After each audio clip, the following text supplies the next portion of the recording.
I always thought betrayal would feel like a gunshot, sharp, sudden, unmistakable. Instead, it crept in through a crack in my office door on a Tuesday afternoon, carried by my husband's whispered words to his secretary. Anne's dead weight, Marissa. I've already talked to the lawyers. We'll file after the Johnson merger closes next month. My name is Anne, and that's how I discovered my 15-year marriage was over. Crouched behind my desk, like a teenager, having returned early from lunch to grab my forgotten phone. What about the prenup? Marissa's voice was barely audible, but the eagerness in it made my stomach turn. Don't worry about that. Dylan's laugh, the same one that once made me weak in the knees at a college party, now felt like acid in my veins. She signed it thinking it protected both of us. Poor thing never had a head for business. I pressed my hand against my mouth, fighting the urge to vomit. Through the crack, I could see them. Dylan's hand on Marissa's waist, her perfectly manicured fingers trailing down his tie. And the house? She asked. All mine. The trust paid for it. She'll be lucky to keep her car. He pulled her closer. I was thinking we could renovate once she's gone. That kitchen she loves so much, we'll gut it. The kitchen I'd spent months designing. The one where I'd hosted countless dinner parties, where I'd nursed Dylan through food poisoning, where I'd cried over 3 miscarriages while he held me. When will you tell her? Soon, but first, I need to move some accounts around. Can't have her getting suspicious. My phone buzzed in my pocket, my sister Bailey's name lighting up the screen. I declined the call, my hands shaking. You're sure about this? Marissa's voice had dropped to a purr. No second thoughts? Please, Anne's been living in a fantasy world since day one. She actually thought I married her for love. His chuckle felt like sandpaper on my skin. It was convenient at the time, the perfect wife image, you know? But I'm done playing house. The kiss that followed made me dig my nails into my palms until I felt skin break. 15 years reduced to playing house. They left shortly after, their footsteps fading down the hallway. I stayed frozen behind my desk, watching dust motes dance in the afternoon light, until my phone buzzed again. Annie? Bailey's voice was concerned. You okay? You never ignore my calls. I opened my mouth to respond, but nothing came out. Anne, talk to me. Can you? I swallowed hard. Can you come over tonight? Don't tell anyone. What's wrong? Everything. I watched a drop of blood fall from my palm onto my cream-colored skirt. Everything's wrong. That evening, I sat in my beloved kitchen, mechanically stirring a cup of tea gone cold. Bailey perched on the counter, her face growing darker as I recounted what I'd overheard. That son of a bitch, she breathed. I'll kill him. No, I set down my spoon. I have a better idea. Anne, he thinks I'm stupid, naive, dead weight. I stood up, something hot and fierce, replacing the numbness in my chest. He's about to learn how wrong he is.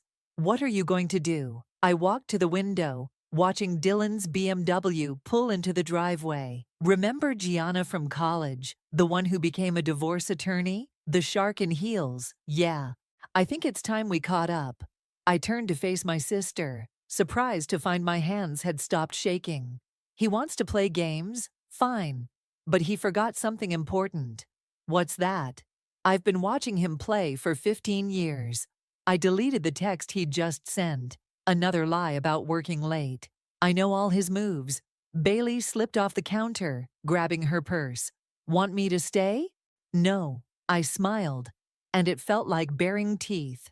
I need to greet my husband. He's had such a long, hard day at the office. As Bailey left through the back door, I heard Dylan's key in the lock. Time to start my performance as the loving, naive wife. But behind my smile, my mind was already racing, cataloging every suspicious late night, every hidden phone call, every questionable business trip. He thought I was dead weight. He was about to discover just how heavy I could be. Honey, his voice called from the foyer. Are you home? In the kitchen, darling, I called back, my voice sweet as poison. I made your favorite dinner. The game was on, and this time I was playing to win. Gianna hadn't changed much since college. Same razor-sharp smile, same no-nonsense attitude. She listened without interrupting, as I laid out everything I'd overheard, her perfectly manicured nails tapping against her desk. "Let me get this straight," she said, leaning forward. "He's planning to blindside you with divorce papers after the Johnson merger, which is 3 weeks away." I handed her a stack of papers I'd gathered over the past week. "But he's already moving money around. I've been tracking his accounts." She raised an eyebrow. "How'd you manage that?" 15 years of marriage means 15 years of passwords, PIN numbers, and security questions I helped him create. I pulled up my phone. Plus, he still uses our anniversary for everything. Ironic, right? "Show me what you've found." I pulled up screenshots of suspicious transfers, small amounts at first, then larger sums moving between accounts I'd never seen before. "Look at this one." I pointed to a transaction from 2 days ago. $500,000 to an offshore account. Gianna's eyes narrowed. "Does the timing of these transfers correlate with anything?" "Funny you should ask." I pulled out a calendar where I'd marked dates in red. Every major transfer happened within 24 hours of him having dinner meetings with Marissa. "You've done your homework," Gianna said approvingly. "But we need more. Any chance you can access his office computer?" I smiled. "Already did, yesterday, while he was at lunch." I made air quotes with my fingers. "Found some interesting emails between him and Marissa discussing their post-divorce plans. They're looking at houses in the Hamptons." "With what money?" Gianna's eyes glinted. "Exactly." I pulled out one final document. "And here's where it gets interesting. Remember that kitchen renovation he promised Marissa? He's planning to pay for it with money from the Johnson merger, money that technically belongs to his investors." Gianna whistled low. "Securities fraud. That's federal territory." My phone buzzed. A text from Bailey. "AD just picked up M at her apartment, heading north on Madison." "Your sister's tailing them?" Gianna asked, impressed. "She borrowed her boyfriend's car. They won't recognize it." I checked my watch. "They're probably headed to their usual hotel, the one he expenses as client meetings." "Anne," Gianna set down the papers. "You know gathering evidence is one thing, but if you're right about the fraud—" "I know." I met her eyes. "But he made his choice when he decided to treat me like an idiot. Now he gets to live with the consequences." My phone buzzed again. This time it was Dylan. "Working late tonight, honey. Don't wait up." "Got another question for you," Gianna said, watching me text back a loving reply. "How are you holding it together, acting normal around him?" I laughed, but there was no humor in it. "You know what's funny? He's so convinced of my stupidity, he doesn't even notice I'm acting. I could probably serve him divorce papers over breakfast, and he'd still think I was asking what he wanted in his coffee." Speaking of coffee, Gianna reached for her phone. "I'm calling in reinforcements. My forensic accountant owes me a favor." "How much is all this going to cost?" I asked, suddenly worried. Gianna's smile turned predatory. "Oh, don't worry about that. When we're done, Dylan will be paying my bills. Now tell me more about these investor meetings he's been having." For the next hour, we pieced together a timeline of Dylan's activities. Every receipt, every email, every suspicious transaction formed another link in the chain I was building around him. My phone buzzed one more time. Bailey again. "They're checking out. Want me to follow them back?" "No," I texted back. "I've got what I need." "One more thing," Gianna said, as I gathered my papers. "We need to be strategic about timing. The moment he realizes you know, everything changes. You ready for that?" I thought about the morning's goodbye kiss, how he'd smiled and told me he loved me while probably thinking about Marissa. More than ready. I stood up, straightening my jacket. "But first, I need to make a stop at the bank. There's a joint account I need to empty before any more money mysteriously disappears." "That's my girl." Gianna walked me to the door. "And Anne, remember, document everything, every conversation, every text, every time he's late. We're not just building a divorce case anymore." As I walked to my car, My phone lit up with another text from Dylan. Miss you, beautiful. Be home soon. I took a screenshot, added it to my evidence folder, and typed back, miss you too, darling. Dinner will be waiting. Let him think I was still his loving, naive wife. Soon enough, he'd learn just how expensive underestimating me would be. Sunday dinner at my parents' house had always been a tradition.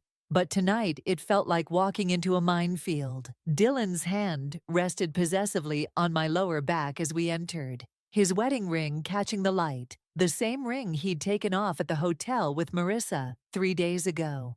There's my favorite couple. Mom rushed forward, pulling us both into a hug. Anne, honey, you've lost weight. Are you eating enough? She's been stressed about work, Dylan answered for me, his concern perfectly pitched.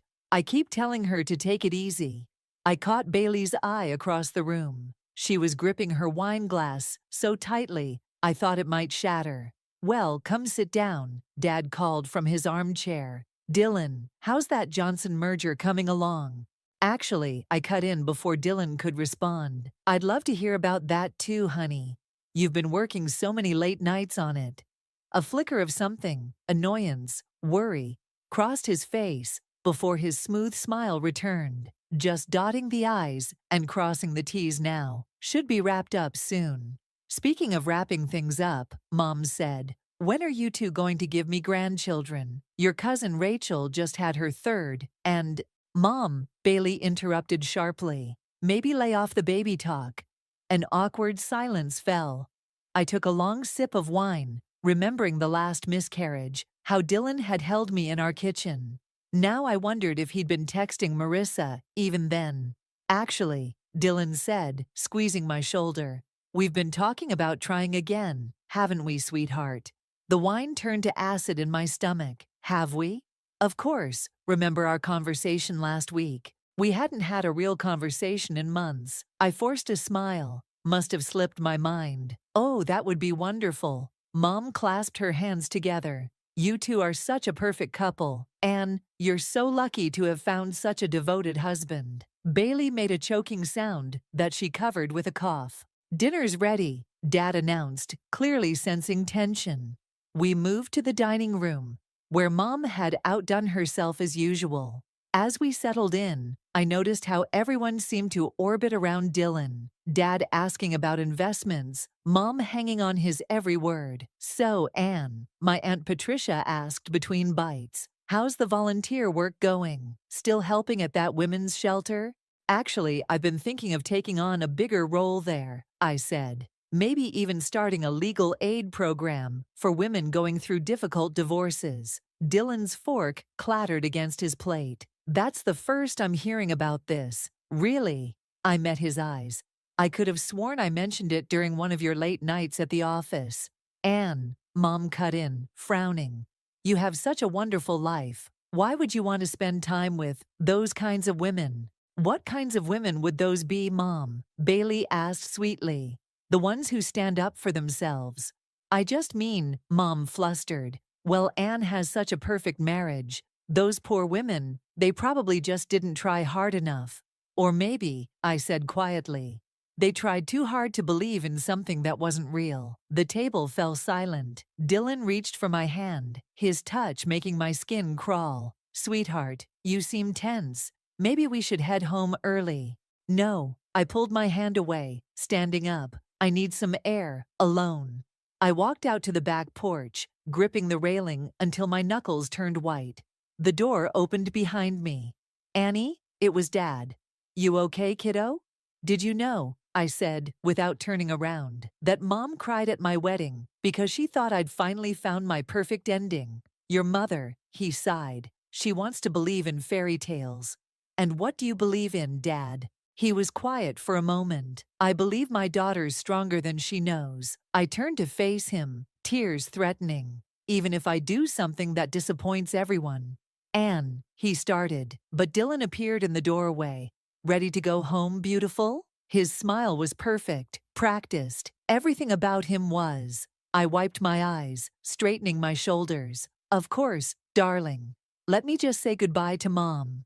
As we drove home, Dylan's hand found my knee. That was a bit dramatic, wasn't it? All that talk about divorce and standing up for yourself. Was it? I kept my voice light. I thought you'd be proud of me, taking an interest in legal matters. His hand tightened slightly. Just don't get any ideas. You know how your mother worries. Oh, don't worry, I said, watching his reflection in the window. I won't do anything without careful planning first. He laughed, missing my meaning entirely. That's my girl. Yes, I thought, your girl. For exactly 3 more weeks. The fake lead worked better than I'd hoped. One carefully planted document about a potential investor lawsuit, and Dylan's carefully constructed world started showing cracks.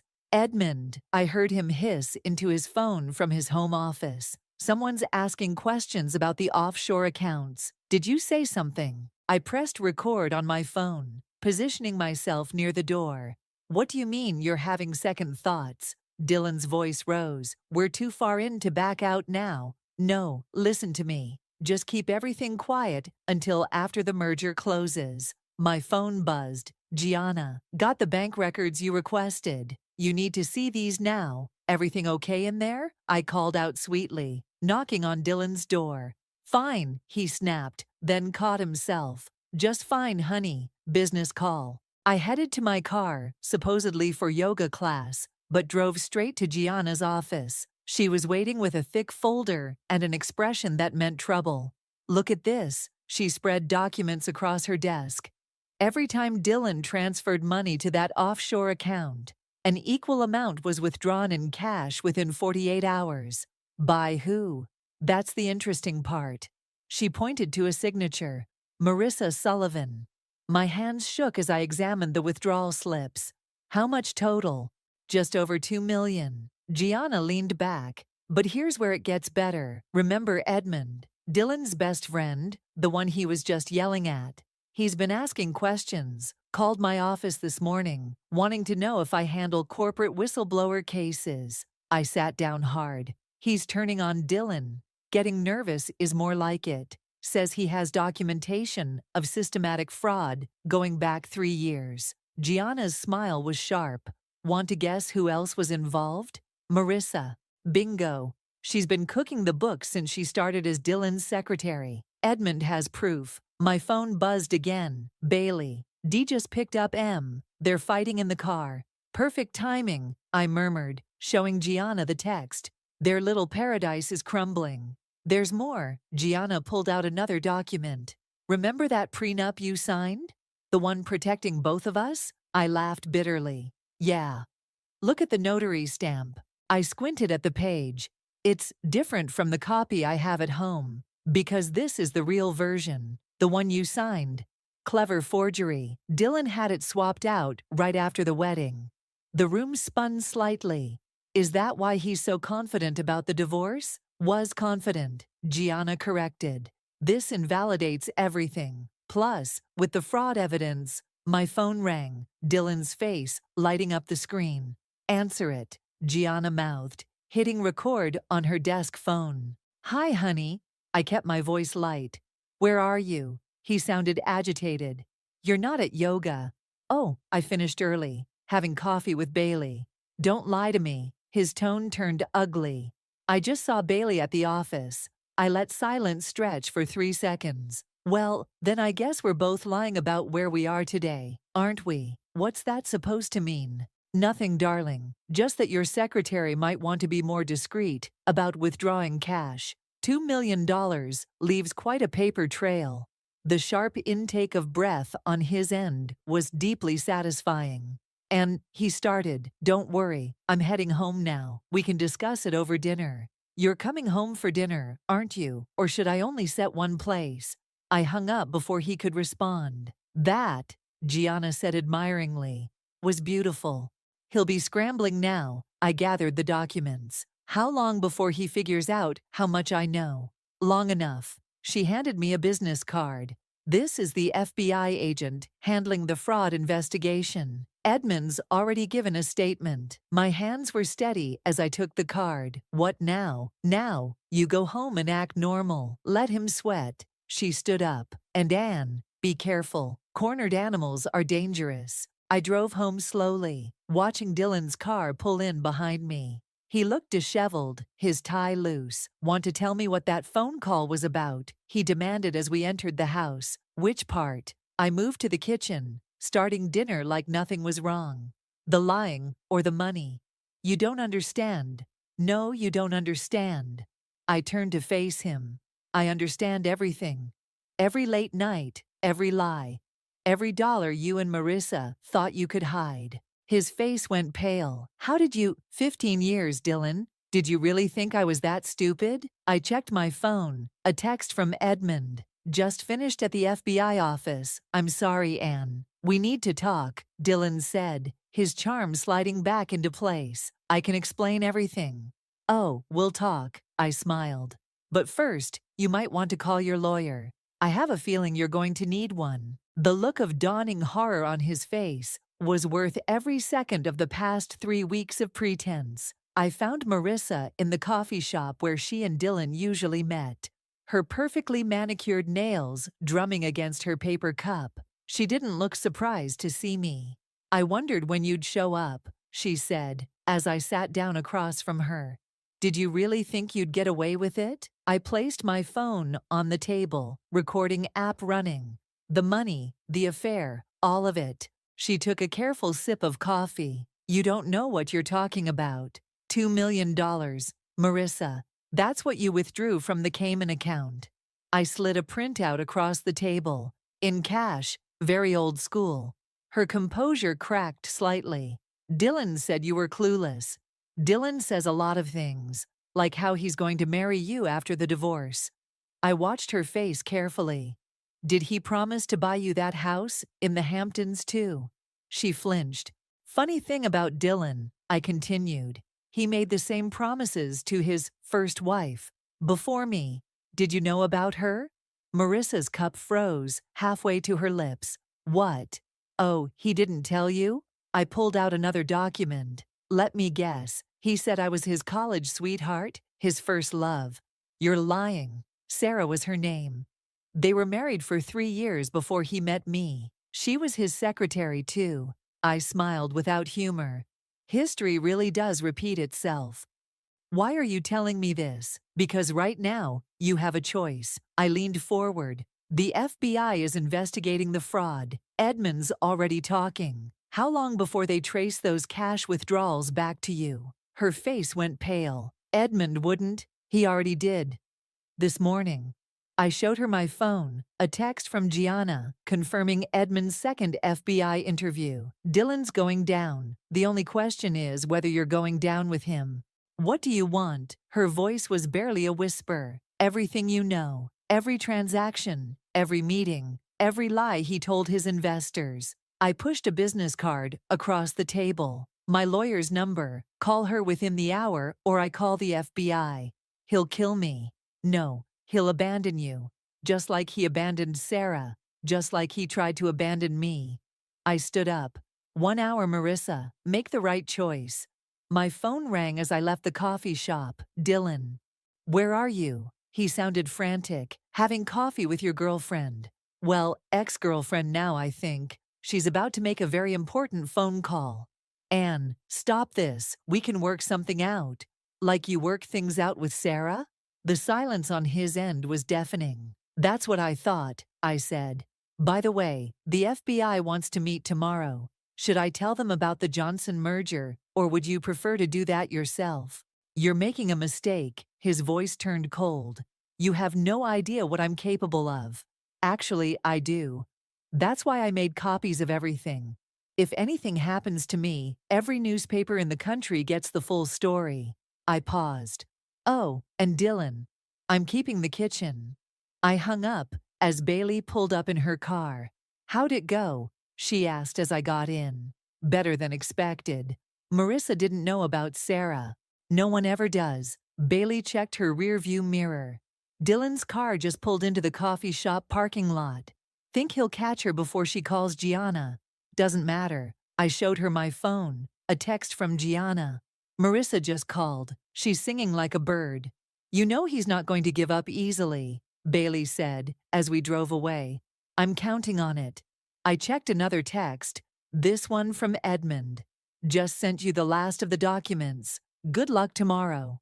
My phone buzzed again. Mom, this time. I let it go to voicemail. She'd been calling since Sunday dinner, probably to lecture me about being a better wife. You don't have to do this alone, Bailey said softly. I'm not alone. I squeezed her hand. I have you, and Gianna, and even Edmund now. Dylan's the one who's alone. Speaking of alone, Bailey grinned. Wait until you see tomorrow's paper. Someone may have tipped off a reporter about Dylan's creative accounting. Bailey, what did you do? Let's just say his country club friends are going to have some interesting breakfast reading. As if on cue, my phone lit up with a text from Dylan. Turn on the news, now. Bailey turned on the car radio. The business report was just starting. Breaking news in the financial sector as allegations of fraud surface against prominent investment firm. Well, I said, sitting back with a smile. I guess tomorrow's FBI meeting just got more interesting. Want to bet how long before Marissa turns over those cash withdrawal receipts? No bet. I watched the coffee shop disappear in the side mirror. She already did. The courtroom fell silent as I took the stand. Dylan sat at the defendant's table, still wearing his signature confident smile. But I could see the cracks in his facade. His lawyer looked nervous, shuffling papers without really reading them. Mrs. McBride, Gianna began. Can you tell the court when you first became aware of the financial irregularities in your husband's business? Objection. Dylan's lawyer jumped up. This divorce proceeding isn't the place for allegations of corporate misconduct. Judge Naomi leaned forward. Given that the alleged misconduct directly affects the marital assets, I'll allow it. Continue, Mrs. McBride. I straightened my shoulders. I discovered the irregularities 3 weeks ago when I overheard my husband discussing them with his secretary, Marissa. And what exactly did you overhear? He was planning to hide assets before filing for divorce. He mentioned moving money offshore and specifically discussed using funds from the Johnson merger for personal expenses. Dylan's smile faltered slightly. Did you take any action after hearing this conversation? Yes, I began gathering documentation of suspicious transfers and contacted the proper authorities. Your Honor, I handed over a thick folder. I'd like to submit these bank records as evidence. Dylan leaned over to whisper something to his lawyer, who shook his head sharply. Mrs. McBride, Gianna continued, could you tell the court about the prenuptial agreement? The original agreement, or the forged one my husband substituted after our wedding? A murmur ran through the courtroom. Dylan's face went pale. Objection. His lawyer shouted again. This is speculation. Actually, Gianna held up 2 documents. We have both versions here, along with a forensic analysis confirming the forgery. The notary has provided a sworn statement. Judge Naomi examined the documents carefully. Objection overruled.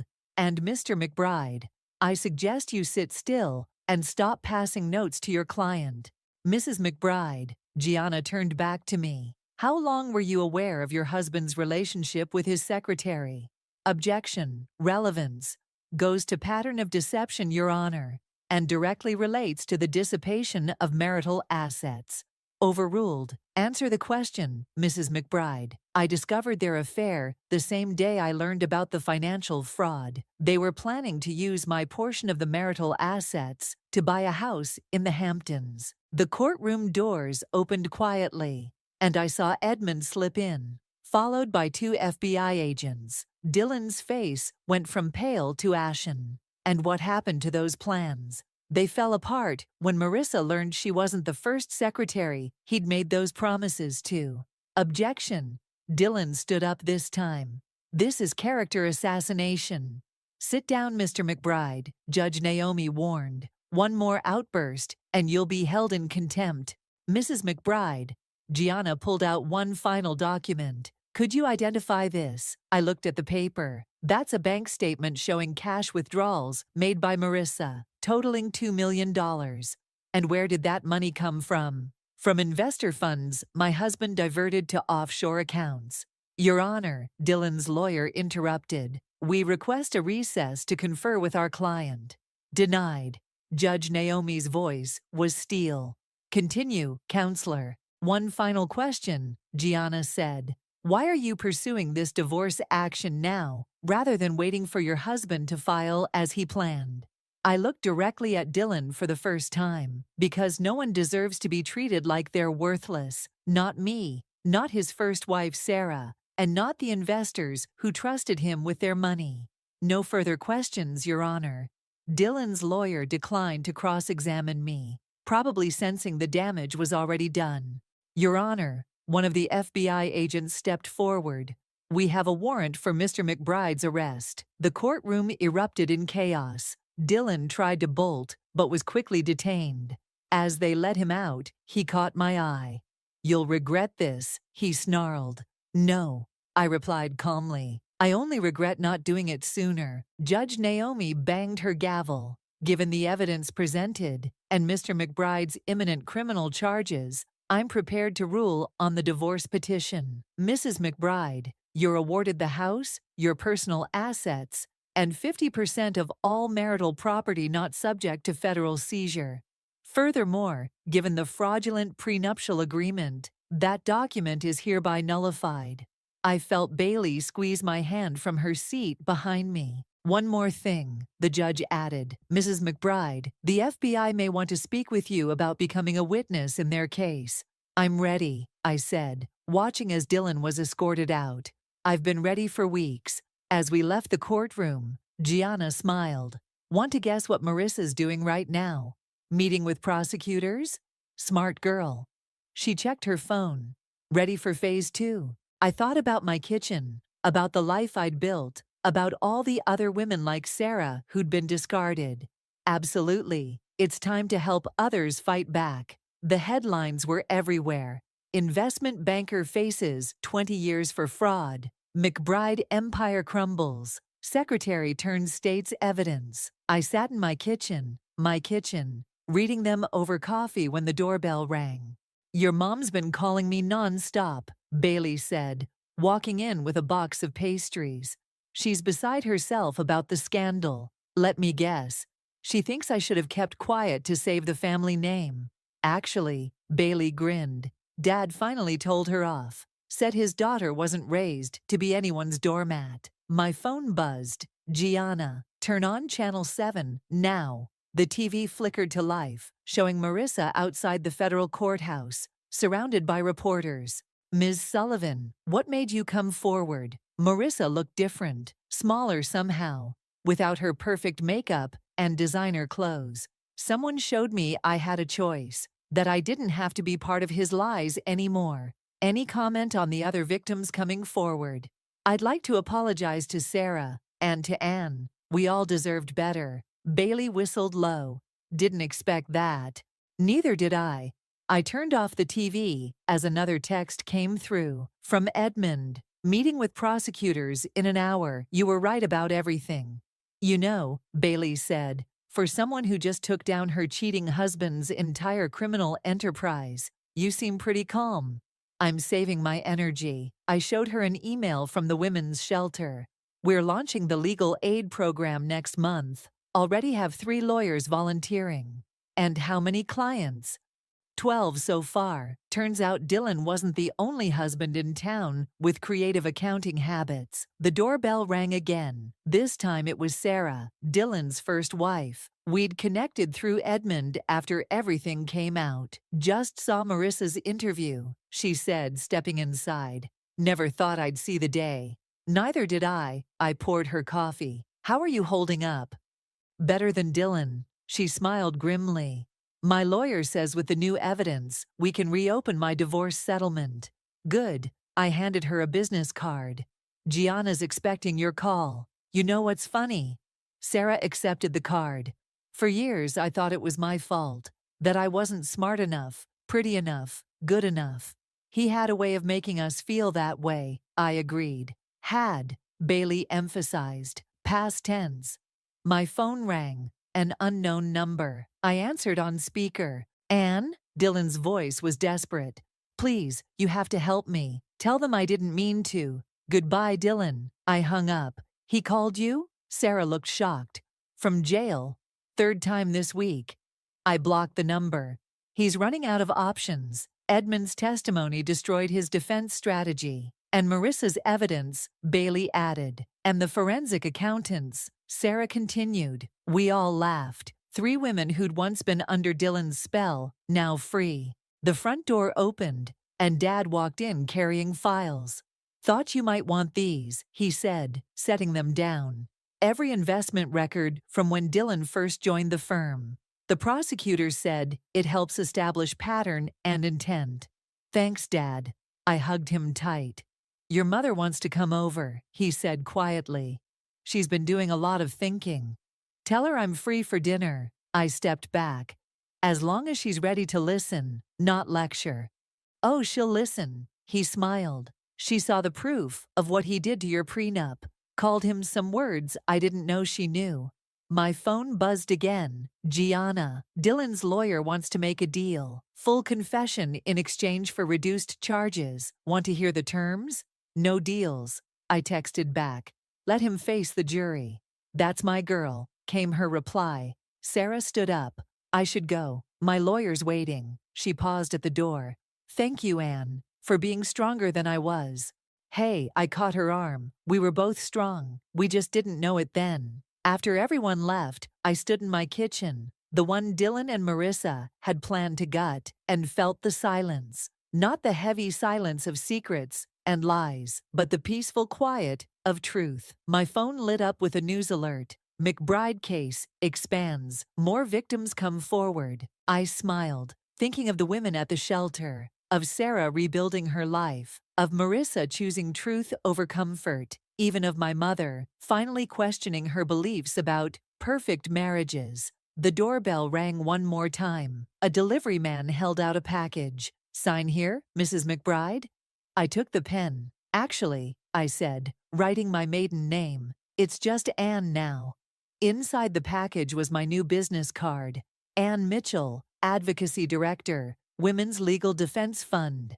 Perfect. The verdict took 12 minutes. I watched Dylan's face as the jury foreman stood, his practiced charm finally cracking as guilty echoed through the courtroom 7 times. 1 count for each year he'd been defrauding investors. 20 years, Bailey whispered, squeezing my hand. No parole. Dylan turned to look at me as they led him away. I met his gaze steadily, remembering how those eyes once made my heart race. Now I felt nothing but calm. Ready for your speech? Gianna appeared beside me, holding a folder. The courthouse steps were crowded with reporters and cameras. Sarah stood to my left, Marissa to my right, 3 women united by one man's betrayal, now standing together for something bigger. Mrs. Mitchell, a reporter called out, "What's your response to the verdict?" I stepped up to the microphones. Today isn't about Dylan. It's about every person who's been made to feel worthless by someone they trusted. It's about speaking up, standing together, and reclaiming our power. Is it true you're opening a women's advocacy center?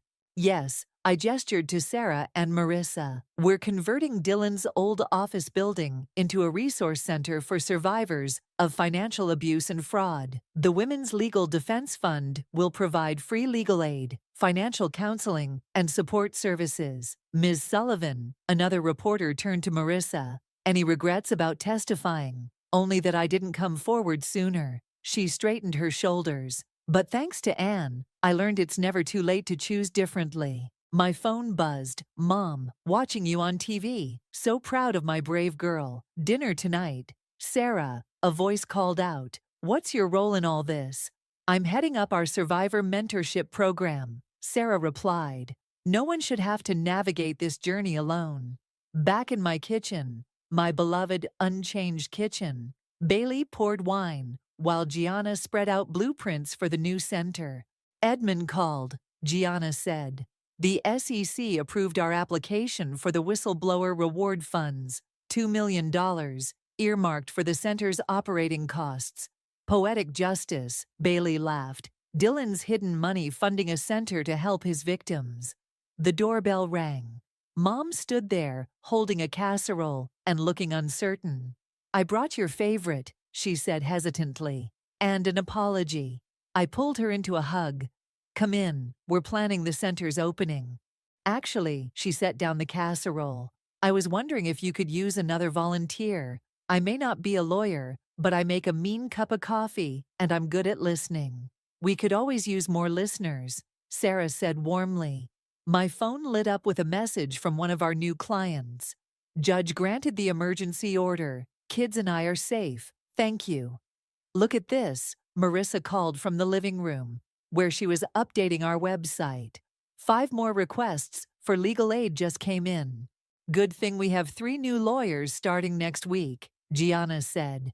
Make that 4, Mom pulled out her phone. Your cousin Rachel's firm wants to help. She says it's time to put her divorce experience to good use. The doorbell rang again. This time it was Dad, carrying boxes of office supplies donated by his company. Where do you want these? He asked, then saw Mom. Oh, you finally came.